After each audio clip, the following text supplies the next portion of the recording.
There's some court cases that just stick with you. A verdict that leaves an entire nation speechless, a mother acquitted, and a question that, even now, more than a decade later, still hangs in the air. What really happened to little Caylee Anthony? So today, we're going to dive into the Caylee Anthony case, a story that was so much more than just a trial.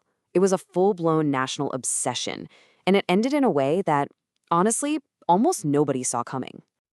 I mean, Time magazine hit the nail on the head, didn't they? They called it the social media trial of the century. And honestly, you can totally see why. You had cable news going wall to wall with it, led by people like Nancy Grace, who, you might remember, gave Casey that infamous nickname, Top Mom. It was 24/7.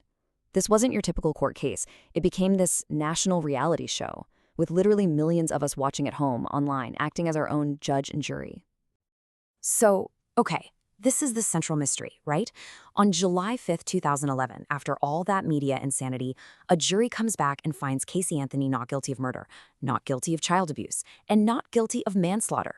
The public was absolutely floored. I mean, how could a jury, looking at what seemed like a mountain of damning evidence, reach that conclusion? To even begin to understand it, we've got to go all the way back to the start. All right, so this whole story, it doesn't really start with a crime scene. It starts with nothing. A void, an entire month where a little girl was just gone. And only her mother seemed to know. No, seriously, let that sink in for a second. 31 days. A 2-year-old child is missing for a whole month before her own grandmother is the one who finally calls 911.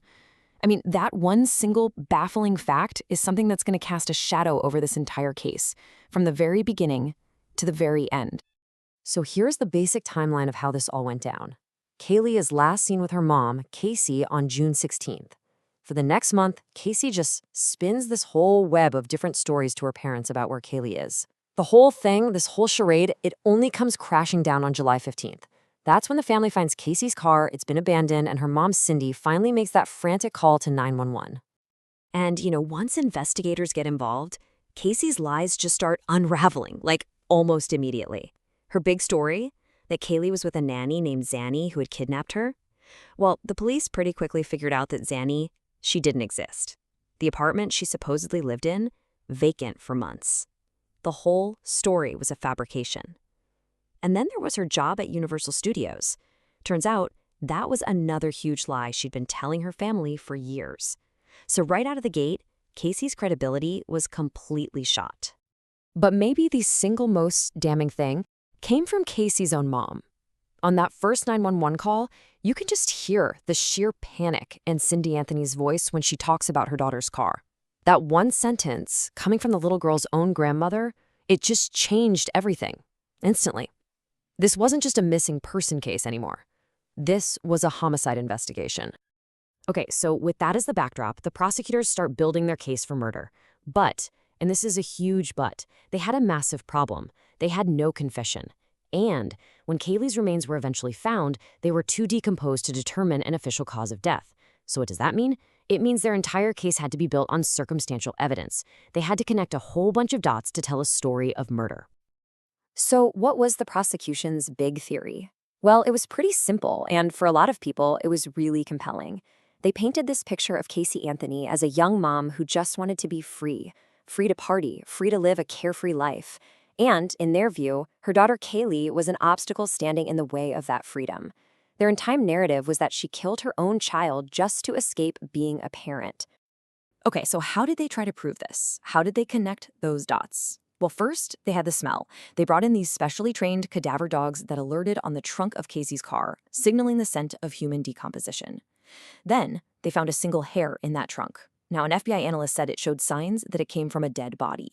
They also had the duct tape that was found on Caylee's skull. And then, the big one. They had forensic evidence that detected chloroform in the air inside the car's trunk, and they paired that with searches for chloroform on the family computer. And look, this computer search thing, it was presented as an absolute bombshell in court. An expert got on the stand and testified that someone on that family computer had searched for chloroform, get this, 84 times. For the prosecution, this was it. This was their smoking gun. It was the digital footprint of a killer, they argued, researching her murder weapon before she used it. So, to the public watching at home, the prosecution's case looked pretty solid, right? But then, the defense takes the floor. Led by this attorney, Jose Baez, they had a very specific strategy. Their goal wasn't really to prove that Caylee was innocent. Their goal was to attack the state's case piece by piece and create just enough reasonable doubt for the jury. And man, did they start with a bombshell. Right in his opening statement, Jose Baez drops this completely shocking alternate story. He tells the jury Caylee wasn't murdered at all. Instead, he claims she drowned by accident in the family's swimming pool. And then, in a panic, her grandfather George Anthony covered it all up, got rid of the body, and basically forced a traumatized Caylee to lie about it for that entire month. And with that wild story as their new foundation, the defense just started chipping away. For every single piece of evidence the prosecution brought up, they had another explanation. That smell of decomposition in the car? They said, nah, that was just a bag of garbage left to rot in the hot Florida sun. The duct tape? Well, Caylee's own mom, Cindy, got on the stand and testified that the family used that same tape to bury dead pets. The supposed heart-shaped sticker outline on the tape, a different FBI examiner said they found no evidence of it. And those damning chloroform searches, Caylee Anthony claimed it was her who did the search, but she was looking for chlorophyll for plants and just misspelled it. See, all of this fed right into the defense's big closing argument. Jose Baez basically stood up and ridiculed the prosecution's whole case. He called their evidence fantasy forensics. He argued that the science they used wasn't proven, that their evidence was shaky at best, and at the end of the day, it was nowhere near enough to convict someone of murder, not beyond a reasonable doubt. But get this, the absolute biggest blow to the prosecution's case actually came out after the trial was over. Remember that expert who testified about 84 chloroform searches? Well, it turns out his software had a bug. There weren't 84 searches. There was only one. Just one. Now, the jury didn't know this when they were making their decision, but it just goes to show you how a huge piece of the state's so-called hard evidence was completely and utterly flawed. So, after 6 long weeks of testimony, the case finally went to the jury. The entire nation was basically holding its breath. And I think it's fair to say most people were expecting a guilty verdict. But what happened next? Well, it shocked just about everyone.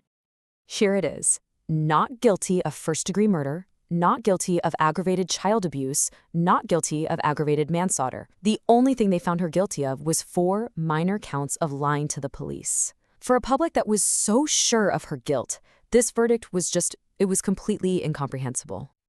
So why? How did the jury get there? Well, this quote from one of the jurors really gets to the heart of it. This wasn't about the jury believing Caylee was innocent. That's the key thing to understand. It was about them believing the prosecution just hadn't proven its case. They didn't have a clear cause of death, so they couldn't completely throw out that accidental drowning story. And in the American legal system, if there is any reasonable doubt, the jury's sworn duty is to acquit. And that's exactly what they did. Oh man, the public reaction was just immediate, and it was furious. Social media absolutely exploded. The defense team came out and blasted the press for what they called a media assassination of their client. Meanwhile, commentators like Nancy Grace, who had been shouting about her guilt for years, saw their ratings go through the roof. The comparison to the O.J. Simpson trial was everywhere you looked. It was another one of those moments that showed this huge, shocking disconnect between the legal verdict and what the public believed to be true. But there was one lasting legal impact from all of this, something called the Caylee's Law movement. Because of that initial 31-day gap before Caylee was reported missing, a bunch of states started writing new laws to make it a serious crime, a felony, for a parent not to report their child missing in a timely manner. And so, all these years later, we're left with the exact same fundamental question. Was the Caylee Anthony verdict a massive miscarriage of justice that let a guilty person walk free, or was it actually our legal system working exactly the way it's supposed to?